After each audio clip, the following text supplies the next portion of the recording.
everyone, this is Nick with Tenacity.ai with my co-host Jason, and you're listening to the Cloud Cost Optimization Podcast. Today we're going to dive into, we're going to take a break from the best practices standards, talking about, diving into FinOps and at a sort of a deep level, back out to a industry level, and talk about FinOps from the perspective of what analysts are saying. And so we're going to talk a little bit about some of the emerging reports and what you're going to find in those reports. Definitely recommend that you go out and read them yourself, but also some of the counterpoints to link those them in reports. the podcast. Yes, absolutely. So I guess, Jason, let's start with Forrester. Can you give us a little bit about an introduction to sort of the Forrester message and what we're seeing come from their FinOps reporting? Well, I think we've seen this kind of sentiment from a number of different analyst organizations, right? In that, FinOps is getting visibility at the executive level, wherever that's coming from. I don't know where FinOps is coming from. Can be different functions within the executive team, but at the end of the day, cloud costs are driving the conversations that are being had at the executive level and up. And if the executives are talking about it, that means that it's time for organizations to start thinking about it and bring solutions to problems to the executive team, because that's the job of people. It only took the cybersecurity industry 20 plus years to get a seat at the executive table. Correct. But FinOps has it in like 2 years, right? I wonder why. It involves money. Right. Well, that would be one. And honestly, the security industry didn't do it. We can have an entire episode on. We've been in the security industry, by the way. Yeah, we've been in the security industry. Didn't do themselves any favors. It's not segmented in a way that makes sense to any business at all in any way, shape, or form. It's extremely obtuse, and most people don't know how to get value from the tools they buy in the security space. So we'll move on from there. But we'll go to a whole other episode about that here. Listen, FinOps folks, do not try to use fear as your motivator. It is the worst and shortest motivator. And it is what the security industry used their entire, and they did. Still, by the way, FinOps, the whole goal stated around maximizing business value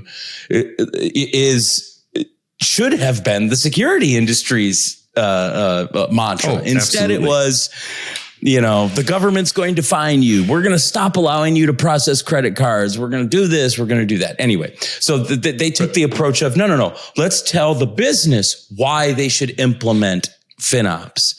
And it is important to note that this isn't FinOps is specific to cloud costs. It doesn't include all of the other financial operations of a large organization or entity. Well, let's make this point right here. FinOps does not mean financial operations. That is a mistake that the industry gets wrong. And correct. It is truly about bringing finance in financial thinking into DevOps. And so it's that is often the mistake, and it's important to understand that. I think maybe not everyone, of course, the engineers probably know this, but not everyone knows that. So a couple other things just in general that they are saying: that FinOps is not a tool; it's a practice. Yeah, that it's an ongoing process. Guys who have built a tool. Let's touch on that. Coming from guys who have built a tool, FinOps is not a tool; it's a practice. Nick's a tool. I'm a tool. FinOps is not a tool. Yeah, I mean, it's like buying a hammer and expecting it to build a house. It doesn't work that way. The tool is something you can use to build the house, but it will not do it for you. Just a little side junction here. I saw a tweet this morning that was it was sarcastic in direct response for the calls to regulate AI because it could become dangerous. And this tweet was, we should regulate all hammers because they could just start wildly hitting us smacking us in the face or something like that. I just thought it was pretty funny. This guy is just shit posting. It was funny, but anyway, it is a process. It is not just, or practice, not just a tool. It's an ongoing process requiring constant action. Constant. It's not a one-time event. Constant action every single day. If we as Tenacity don't do the processes that we need to do on a weekly basis, in 4 weeks, we will have waste. In less than 4 weeks, we will have waste. Yep.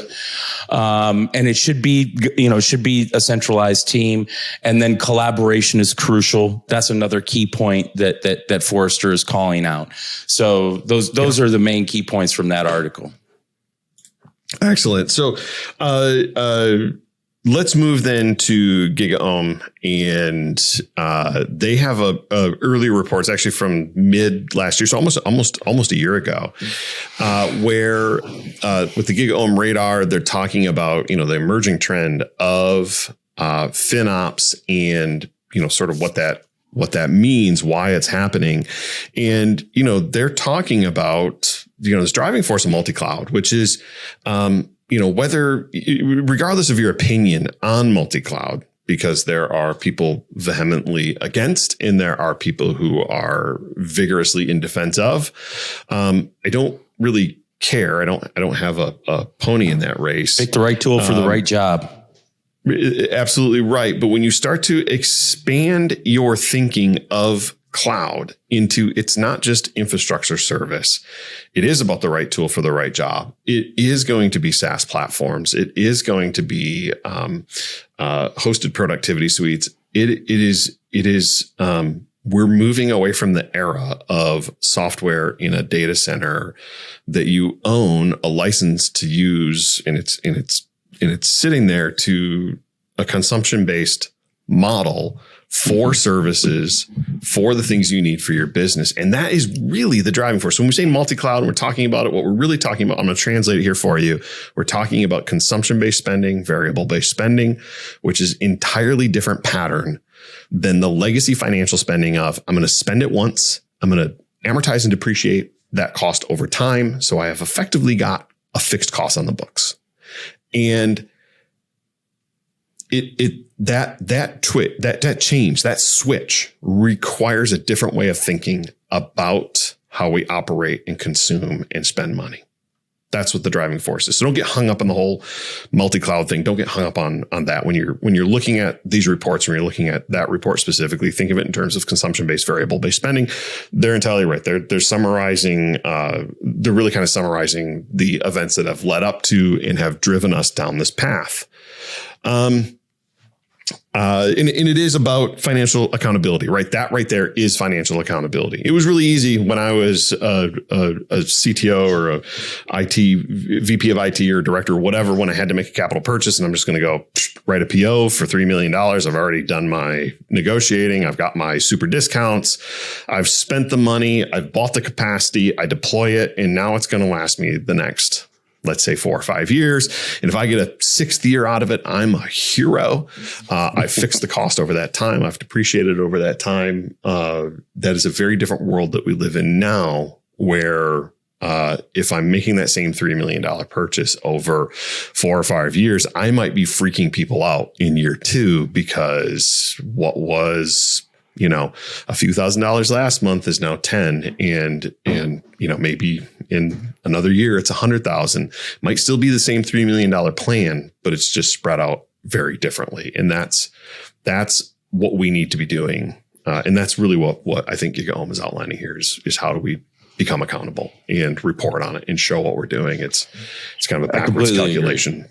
Yeah, that's essentially, and they give you this article kind of just try to give you this, I think it's a white paper, but it tries to give you some guidelines on how to evaluate FinOps tools. Again, you should have Well, listen, if you're implementing FinOps and you don't know what you're looking for in a tool, go back to step 1. Yeah. Because you don't understand enough about FinOps to implement it, or call us. We'll help you, right? I mean, obviously, but of course. What we see a lot of, and we're going to talk about this next, it's because a lot of companies do just want to help you try to find a tool. And it's not a tool. It's a process. You cannot just buy a piece of software to solve this problem for you. And that's the next article we're going to talk about. So, hold on. So, let's be clear as well. It is really hard. I'm going to torture my analogy. It's really hard to build a house without a hammer. So it's not just a tool, but it's also not having the right tools to do what you need to do. So let's talk about then the next article. Or not the next article, but the next report that we're looking at here, which is really from Gartner. This is in the affirmative. What is happening what is happening inside of the cloud space that's driving FinOps, and what is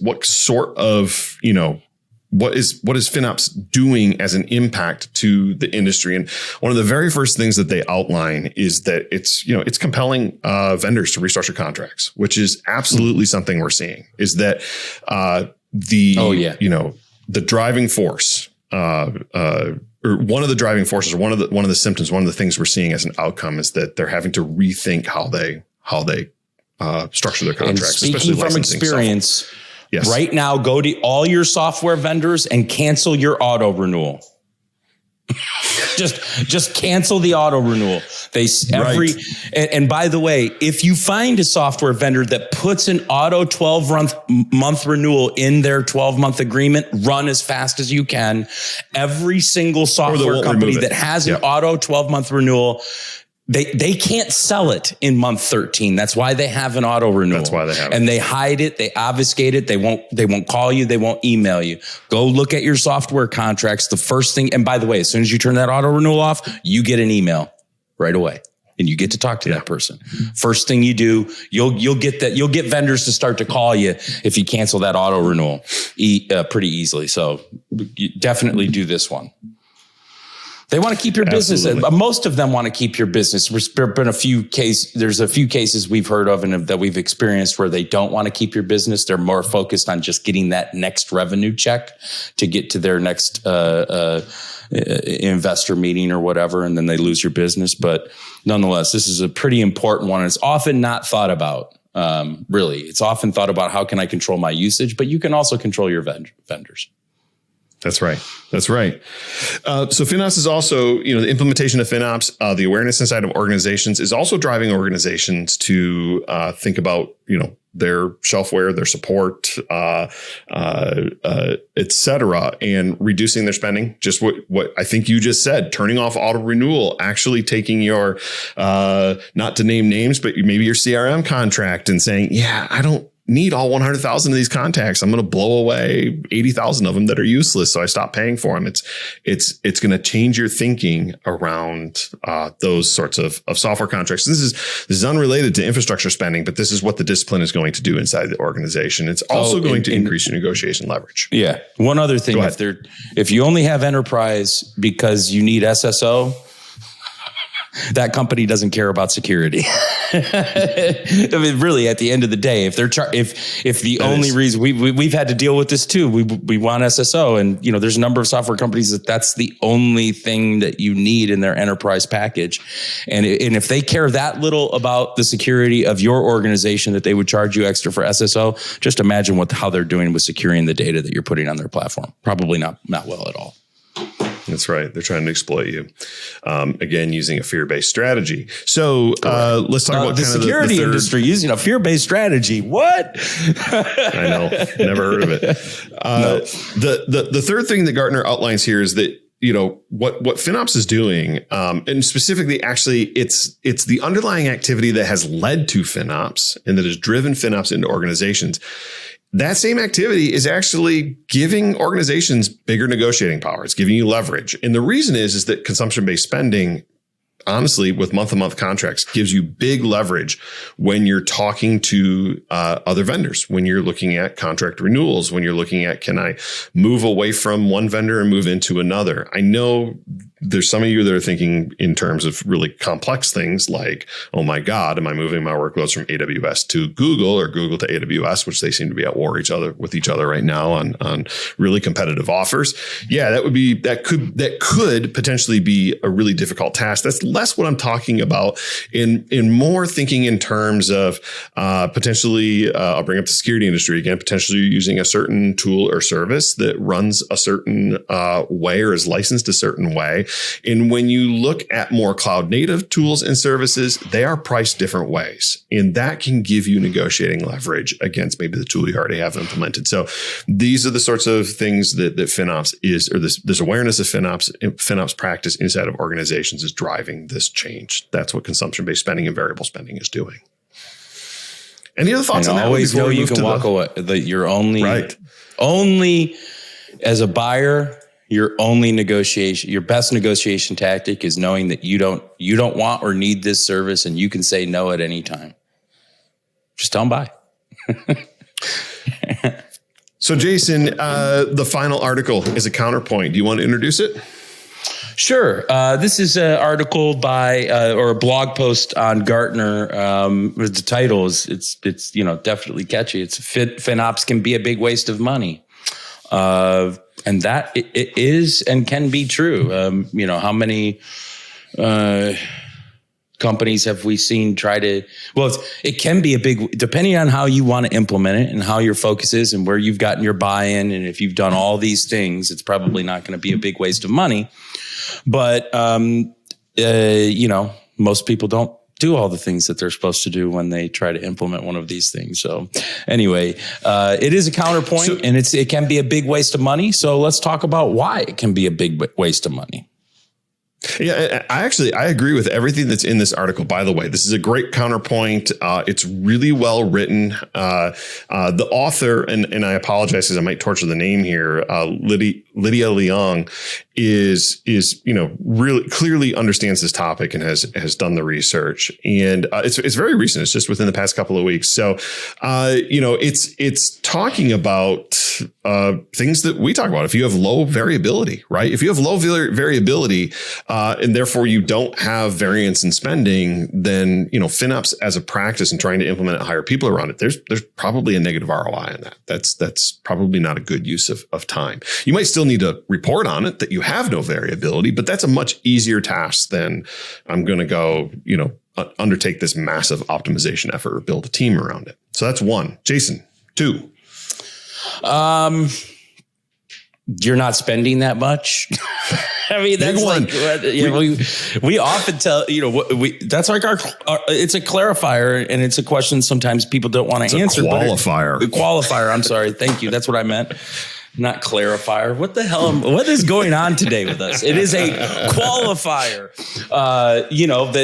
Listen, we've seen this so many times now. I think we feel pretty confident in it. When you're at 50,000 a month in cloud spend, you're just starting to think about what I need to do. And you're starting to do a little bit of research. So we hear people that are spending north of 50,000, maybe under 100,000. We hear them talking about FinOps, but we don't hear really like a strategy. We don't hear buy-in. We don't hear these things. Once you get above 100,000, those conversations start getting stronger, but their companies are still at the point where they're really not ready. Most companies that we've been talking to, we think this is going to shift, right? Where they're not ready to make the investment, definitely in people, maybe not tooling or things or consultants to help them, but definitely once you hit 250, 300,000, you're spending enough money in the cloud for sure that you should be thinking about it. Yeah. A month. Yeah, absolutely. When you're spending $1 million, you have to have this practice, $1 million a month. You really have to have thought about this practice. When you're spending north of 10 million, just hear me out. When you're spending north of 10 million, even if you don't have variance, you're spending a lot of money. A acceptable budget variance of 2 to 3% is enough to justify having the people who make sure that is optimization variance that you're actually spending under budget, because you would be talking a run rate there of, 200 to 300,000 a month. Correct. That would absolutely justify spending some portion, if not all of that, on the staff that could potentially drive even greater optimization than the 2 to 3% that you might otherwise find acceptable. Absolutely. What's Cool. another one? I think let's see. We capture them? Oh, all provisioning done by a central team. You know, we're seeing less of that, but I'm still not sure. Like, here's the thing: if you're spending, $3 million a month and everything's being performed by a central team, you're probably still going to need some sort of FinOps functionality. I mean, I don't know. Are all these people going to tell you where all these all these costs are mapped to? That one is a little unclear to me. But anyway, yeah, let's address this another way. If you have a central team, one of two things. If you are still deploying from one central team, one of two things are happening. You're either fairly small, and this is potentially not yet a thing you need to worry about, or you have actually bigger fish to fry, which is that you've slammed a gate in place for your deployment. So you're actually not even taking advantage of the speed and efficiency and effectiveness of cloud. And solving that sort of DevOps CI/CD pipeline issue might be a good use of time.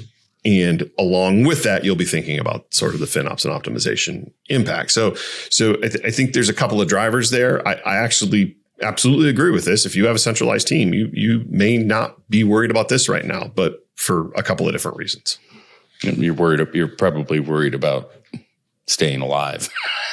Well, you're not taking advantage of competitive. I mean, large enterprises still have centralized teams. Really, they truly do. It's a legacy mode, and as you're doing M&A activity, speaking from experience here, as you're doing M&A activity in these large enterprises and you're starting to bring in more and more organizations, you're trying to slam their processes into your centralized one. It is actually really, really difficult. Whereas having having a tiger team that knows how to implement, really great practices across all the different entities that you're potentially bringing in or that you potentially have, and can help them adapt them to their own needs. That's a way more efficient model than somehow centralizing every acquisition you make at a large scale into some central bureaucratic deployment team that slows down the thing. You probably bought the thing for competitive advantage anyway. Yeah, there's different reasons to buy books of business, et cetera. But a lot of times you're buying technology because, or you're buying organizations, especially high tech organizations, because of their competitive advantage they've developed. Man, I've got a perfect example in my head of a legacy company in the manufacturing space that bought a up and coming startup in the same space because of that. And sometimes they kill them. Essentially, that's what I've watched it happen. Yeah, that's what they've done. So, but that's because there's still this legacy manufacturing company is still buying hardware. Yes. Like the last time I heard of a company buying hardware is just such a, just doesn't, this isn't even the right use case for it. I can tell you that for sure. It's not the right tool for the job for sure.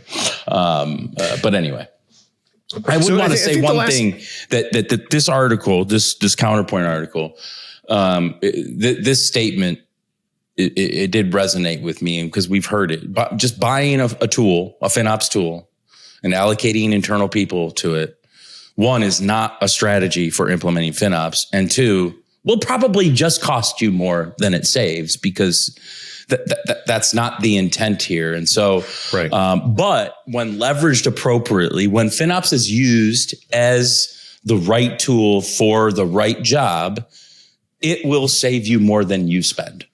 Without a doubt. Absolutely. And more than it costs you. Sorry. More than it costs you. Sorry. Anything else to add? Sorry. I fucked up. I screwed up that word again. I said more than you spend. And then anyway, go ahead. Sorry. No, it's all good. So, I think in conclusion, this is sort of why we think about, and I love this counterpoint because it is absolutely the reason we've built Tenacity the way we've built it. It's absolutely our experience that you do have to be spending enough. You do have to have variable spending. You do have to have, at least the direction of cloud native applications, whether you've lifted and shifted them and you're trying to move them there, modernize them, et cetera.